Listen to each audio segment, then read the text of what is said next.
Assalamualaikum warahmatullahi wabarakatuh.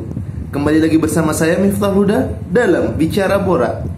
Ya, pada kesempatan kali ini kita akan membahas lanjutan babak 16 besar Euro antara Belgia melawan Portugal. Ya, kita ketahui bahwa kedua tim ini lolos sangat berbeda. Kalau Belgia lolos karena dia juara grup dengan mengalahkan 3 tim di grupnya, di grup B, sehingga mencapai poin maksimal 9, berbeda dengan si Portugal, di mana Portugal mengalami satu kemenangan, satu kekalahan, dan satu hasil imbang, sehingga mendapati peringkat ketiga dan merupakan peringkat ketiga terbaik di turnamen kali ini di grup F, sehingga mampu lolos ke babak 16 besar, di mana Portugal dan Belgia akhirnya disatukan dalam babak 16 besar ketika diundi. Alhasil mereka bertemu di babak 16 besar. Nah, seperti yang kita bahas di sebelumnya, di video sebelumnya, bahwa telah diadakan preview oleh saya antara Portugal menghadapi Belgia ini, atau Belgia menghadapi Portugal ini, di mana saya sudah menurunkan beberapa pemain untuk starting line up dan gaya bermain dari masing-masing tim ini. Dan terbukti apa yang saya preview kemarin terkait starting line up, gaya bermain, dan prediksi skor pun sama, teman-teman. Cuma ada beda dari starting line up 1 atau 2 pemain saja. Selebihnya itu sama, teman-teman. Ini menandakan bahwa sebenarnya Portugal dan Belgia itu semuanya sudah terbaca, gaya mainnya terbaca, starting line up yang akan diturunkan atau 11 pemain terbaik dari timnas tersebut diturunkan sudah terbaca. Jadi sebenarnya adalah pinter-pinternya pelatih dalam memanfaatkan situasi dalam pertandingan di 16 besar ini. Dan terbukti pelatih Belgia itu lebih pintar dalam tanda kutip dalam mengatasi Portugal di 16 besar ini.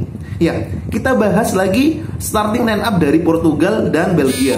Kalau kita melihat starting line up dari Belgia, seperti yang saya jelaskan kemarin, bahwa mereka akan menggunakan 3-4-2-1, di mana 3 center back mereka yaitu Vertonghen, terus Vermaelen sama Toby Alderweireld, di mana dibantu oleh 4 gelandang mereka. Di situ ada Axel Witsel, Yuri Tielemans, serta 2 wingback, Thorgan Hazard dan Munier, dan 2 AMF yaitu attacking midfieldernya yaitu Eden Hazard dan Kevin De Bruyne, serta strikernya Romelu Lukaku.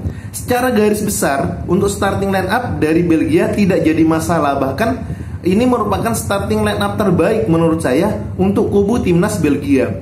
Berbeda dengan Portugal menerapkan 4-3-3 seperti yang saya prediksi sebelumnya, bahwa 4 back sejajar, karena Nelson Semedo cedera, maka Diego Dalot, Ruben Dias, Pepe, dan Guerreiro, dengan 1 DMF yaitu mereka menemukan Palinya serta João Moutinho, dan dibantu oleh Renato Sanchez di situ. Jadi 4-3-3-nya bukan 4-2-3-1 yang saya prediksi kemarin, tapi 4-3-3 dengan winger mereka Bernardo Silva, Diego Jota, dan strikernya seorang Cristiano Ronaldo. Nah, secara permainan, teman-teman, sebenarnya secara permainan kedua tim ini menerapkan permainan atau gaya bermain yang sangat memukau, di mana Portugal dengan penguasaan bola dan Belgia dengan skill serta pragmatisnya. Dua hal yang berbeda, dua hal yang membuat penonton itu seakan-akan, lah kok seperti ini ternyata pertandingannya, tambah memukau saja, tambah seru gitu. Karena apa? Karena biasanya Portugal yang bermain praktis, Belgia yang sering penguasaan bola. Namun sekarang terbalik, malah Belgia yang pragmatis, Portugal yang penguasaan bola. Ini menandakan bahwa kedua tim ini mencari celah, karena pelatih dari timnas Belgia tahu bahwa Portugal main pragmatis, maka dilawan dengan sama-sama pragmatis. Ternyata Portugal bermain dengan ball possession, itu sangat memukau. Banyak peluang diciptakan di babak pertama oleh Portugal, akan tetapi tidak mampu dimanfaatkan betul, sehingga terbuang sia-sia. Namun sekalinya Belgia menciptakan peluang, maka akan berbahaya, di mana peluang demi peluang sama-sama diciptakan oleh kedua tim. Namun yang paling efektif, yang paling beruntung adalah pemain Belgia, di mana ketika Thorgan Hazard sangat bebas sehingga mampu menceploskan bola ke gawang dengan tendangan yang sangat memukau, sangat menukik dan menuju ke pojok gawang.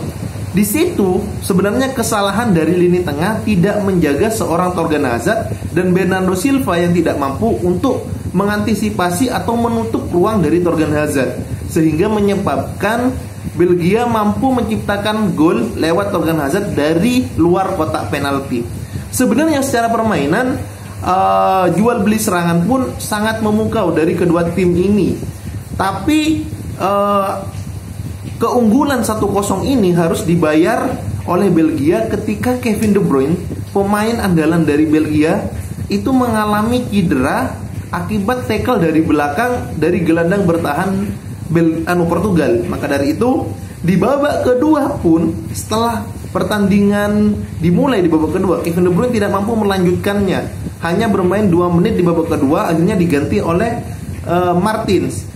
Hal ini menandakan bahwa Portugal akan lebih bermain pragmatis karena tidak ada motor serangan di situ, sehingga menerapkan gaya bermain long ball, pragmatis, dan hanya mengandalkan Eden Hazard dan Romelu Lukaku untuk menjaga bola agar tetap di kakinya, sehingga mampu melakukan akselerasi umpan jauh atau akselerasi untuk melewati 1-2 pemain dalam skema counter attack. Berbeda dengan Portugal, di babak kedua mungkin pelatih Portugal sudah paham bahwa Belgia akan bermain pragmatis, sehingga dia menginisiasi pemainnya untuk terus mengurung pertahanan Belgia. Akhirnya babak kedua baru dimulai, semuanya langsung mengurung pertahanan Belgia. Dari babak kedua dimulai saja banyak peluang yang diciptakan namun mampu diblok. Banyak pemain yang diganti, bahkan 5 pemain diganti kecuali 4 bek sejajar dan Cristiano Ronaldo, semuanya diganti oleh pelatih Portugal untuk lebih menekan Belgia. Akan tetapi Belgia ya tetaplah Belgia, di mana mereka menjaga keunggulan ini dengan bertahan sebaik-baiknya dan sesekali melakukan counter attack ke depan. Alhasil setelah bermain cukup menekan, Portugal menciptakan banyak peluang, atau 2 peluang yang bersih, yaitu sundulan dari Ruben Dias dari corner kick dan tendangan Guerreiro yang membentur tiang. Selebihnya Portugal hanya mampu diblok oleh pertahanan dari Belgia. Secara garis besar, Belgia dan Portugal ini menyajikan pertandingan bahwa untuk menjadi seorang pemenang dalam sebuah tim harus memakai strategi jitu. Akankah itu strategi ball possession, atau strategi long ball, atau strategi pragmatis dengan mengandalkan counter attack? Itu yang menjadi pelajaran bahwa ini bukan liga, melainkan kompetisi di mana harus ada pemenang di setiap turnamennya. Maka dari itu kemenangan perlu dijaga, walaupun caranya agak sedikit pragmatis. Dalam hal ini Belgia melakukannya. Semoga pertandingan ini dapat memicu pertandingan-pertandingan besar lainnya, bahwa pertandingan yang seefisien mungkin, seefektif mungkin akan memenangkan laga pada nantinya. Dan selamat untuk Belgia maju ke 8 besar menghadapi Italia, karena Italia sudah menunggu di fase 8 besar. See you guys.